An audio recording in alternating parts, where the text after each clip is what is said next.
Take this job and shove it.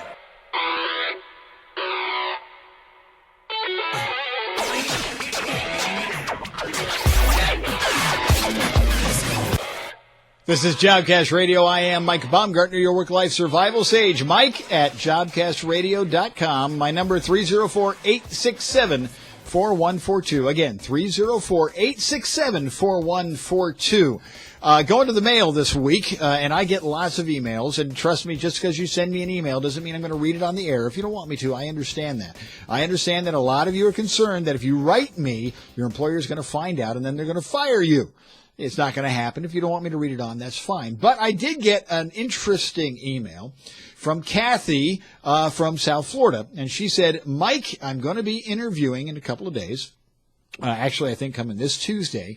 And I am also scheduled to have lunch with the person who is going to be my boss. Is that a good thing?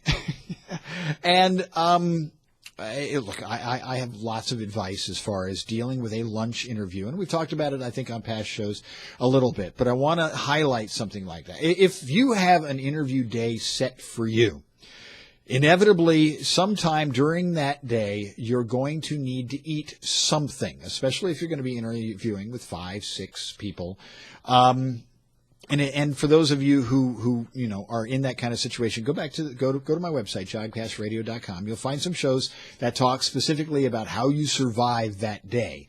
But the lunch interview is a lot of different good and bad things. And I've actually lost a chance to get a job or two because of a bad lunch interview. I've also been able to make it work because lunch was a much better, more casual opportunity to really kind of talk with the person who would be my boss.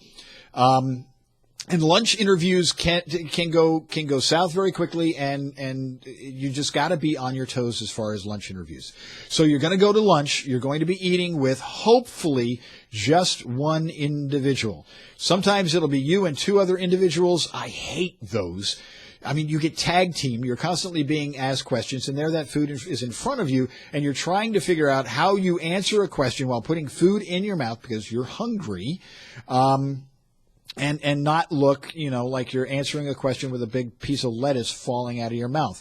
And if you're afraid of that, and you should be, there's nothing grosser than to sit there and be talking and trying to cover your mouth with your hand, but you feel you need to end the quiet spot from the end of a question to the beginning of your answer. Now, there is nothing wrong than just sort of taking a pause, holding up a finger and saying, hold on a second, and let me finish swallowing, and then take a drink of water, clear your throat, and have that conversation. And you should do that.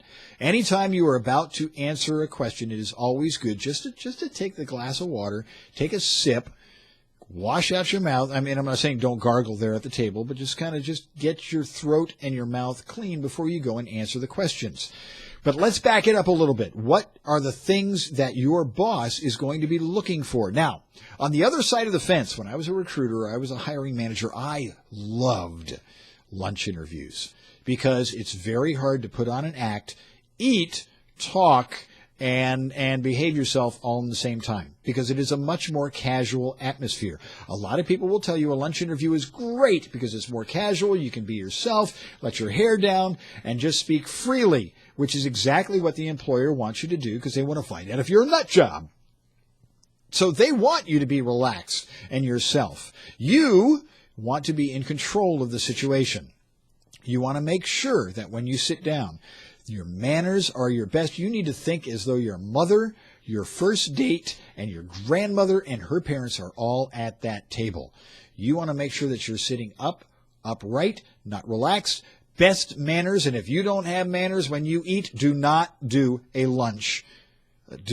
Don't. One of the things, it's really interesting, I knew an individual who quite frankly had the most horrible table manners, who would basically take a power bar, a sort of a lunch bar snack thing, and before they would go to lunch, he would excuse himself, he would go into the restroom, he would eat the snack bar in the bathroom of the restaurant, in the restroom, Get that, drink a little bit of water, and then he wouldn't order anything, or he could order something that was tall, that was small, petite, and just sort of maybe pretend to pick at it, but not eat anything, and be able to focus on the questions that were being asked. Brilliant. Absolutely brilliant. Because do not, and when you sit down at this dining room table, at this restaurant, do not go and order something big. You may be starving. You just want something that's going to curb the appetite and get you taken care of. You do not order things like jambalaya. Do not order pastas. Do not order anything with sauces. Do not order anything that's going to require to use a lot of salt, pepper, ketchup. None of these things you should have on your lunch interview. Why? Because those are all things that can go wrong. You need to eliminate all the things that can go wrong. So when you sit at this dining room table, at a restaurant, you put that napkin on your lap and you're looking at the person who would be your boss. You order something light, preferably something healthy, because it will immediately send a signal to them that you eat healthy. Nothing big. You don't want to make it look like you're a glutton. Even if you happen to be somewhat on the large side, make it look that you're being sensible. A light salad, maybe a little bit of salmon, and by all means, do not, even if the person you're with buys an alcoholic beverage, don't do it.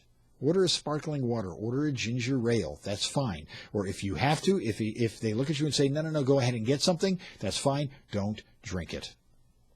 I'm not saying that a drink or a half a drink is not going to blur your judgment or make you act like an idiot, but you never know. You do not need to be relaxed in this kind of setting. I, for example, was interviewing for a senior job. And all my interviews had been done, and I thought things were going really, really, really well. And my interviews were finished, and they said, "Tell you what, let's go have lunch in the cafeteria," because they wanted me to see what the company cafeteria looked like. And I was being sent with a bunch of employees, and this is fairly early in my career, and I really didn't have all the rules down in my own head. And lo and behold, I went and with these other individuals. None of them were my boss. And they had this big old steam table out there of all sorts of different things. And I was told by them, hey, get the spaghetti. Go ahead, get some. It's the best spaghetti you'll ever have. Get the spaghetti and meatballs. And I did it, and I was just fitting in with the crowd. So I ended up with this plate of spaghetti. By the way, I'm wearing a light blazer and a white shirt. Do you see where this is going? So I am there. I am eating with these individuals. I put my fork into a meatball. I pick it up. It falls off the fork, hits the spaghetti and the sauce, and lo and behold, it looked like somebody had emptied a full-blown 12-gauge shotgun into my chest with all the little tomato sauce stains that went splat on my chest. 15 minutes later, I am approached by the person who would be my boss, who says to me, hey, I got an interview with you with the CEO of the company. He'd like to meet you. And I end up in front of this individual doing my best to close my jacket to hide the fact that I have tomato stains all over my white shirt. Now, did I lose the job because of that? I don't know. I think so, because I looked like a wreck. And I couldn't get that shirt cleaned. And believe me, don't think I didn't get into that bathroom before that interview and see what I could do about getting those stains out without leaving a whole bunch of water stains all over my clothes. You watch what you order and watch what you eat, and you avoid alcohol, sauces, creams, anything that can go wrong. It's going to go wrong. Just make that assumption. You drop your fork. Do not immediately dive for it, thereby upsetting the table and all that kind of stuff. Push the chair back, or just leave it where it is and ask the waitress to bring you another one. Watch what the other people at the table are ordering. One of the neatest things you can always do is make your boss or your future boss order first and then order the same damn thing. Or order something less. Never, ever, ever, ever order the most expensive thing on the menu. I don't care if he tells you, hey, try the steak. It is the best, and you see that it's twice what he just ordered. Do not do it. Do not take advantage of a free lunch. And I know people who do that. I've taken people on a lunch interview, and all of a sudden they're ordering the filet, and they're ordering drinks, and they're getting an appetizer, and then they're getting a dessert, and they are not getting the job. because they should know that this is company money, and you want to be responsible for company money, even if somebody else is using the other company money to pay for it. Think all this through. Think of this as a date. Again, great analogy. You're going on a date with somebody who will be your significant other for the rest of your life, and they are paying the bill for this particular date. Are you going to blow that date out of the water and just make them max out their credit card? Well, you might, and you'll never have another date again. Or do you want to prove that you are frugal, good, thoughtful, mannered, behaviored, and cultured? That's the message you want to give. And heaven help you if you've got 2 or 3 people at the table. You might as well forget that you're going to be able to eat anything. You might just want to get like a piece of bread and just sort of nibble on that. Again, put the power bar in your briefcase so that you can always take that if you need that rush of food. Again, lunch interviews, a lot more dangerous than you might think. That concludes this episode, Jobcast Radio. I am Mike Baumgartner, your Work-Life Survival Sage, Chief Executive Officer of the Work-Life Survival Center. Check me out on Facebook. Become my friend. I like friends, don't you? You can also follow me on Twitter. I like to be followed. If you follow me, I'll follow you. Jobcast Radio. My number, 304-867-4142. Again, 304-867-4142. And you can always shoot me an email. As I said, Mike@jobcastradio.com. We'll be back next week. Bye-bye. Take this job and shut it.